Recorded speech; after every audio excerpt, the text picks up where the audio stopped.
Oh, that's a fantastic question, because one of the things I probably see too often is getting rid of handwriting too early. Going, this is, well-intentioned, this is really tough for this particular student, so we're going to bring technology in, which is fantastic, and we do need to bring technology in early, but we don't stop teaching handwriting. So handwriting is in the Australian curriculum in terms of teaching it right up into and including Year 7. So what I'm a big believer in the tough schoolwork, the stuff where they have to really use their cognitive load on what they're writing and the content, then I'm not going to use handwriting for those activities, because that's too much of a barrier to what I want to get out. But if we're doing some fun writing about video games, or if we're doing writing some letters to Santa, then I want to see some handwriting. And I'm still going to be getting some students to be using some of these intervention strategies, because handwriting is a functional skill that you will use in your life. I know we have a lot of technology, but it's still very common for us to quickly jot down a note for someone. It's still really common for us to quickly write down a shopping list. So the world, I graduated some time ago now, and I remember thinking, well, in 15 years' time, we'll be using technology for everything.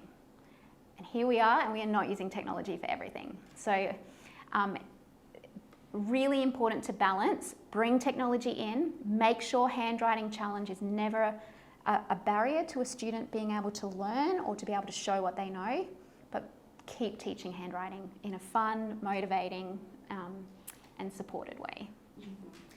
I guess it's really difficult, isn't it, finding that balance, because at what point do you make the decision, okay, now, even though it's in the Australian curriculum until Year 7, it's only assessed, I think, up till Year 3. Year 3, yeah. So how do you help teachers, I guess, to understand that actually for some kids you're not going to push through to Year 7? Yeah, and in fact you won't necessarily even, it is assessed up to and including Year 3, but there is still certainly room for adjustments there, so that shouldn't be a barrier either.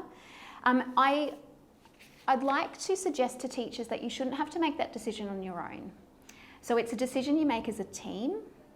Ideally the student themselves has some input to that decision, and I know that might seem like a tough concept, but it's important to get their voice to that really big life decision.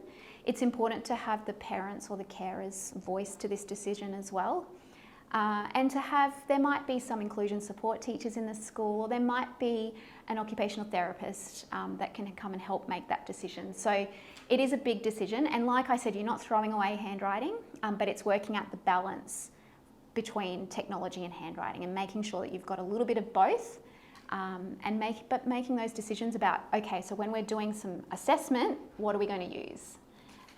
So big decisions, not to be done on your own. There's lots of people out there to support that decision.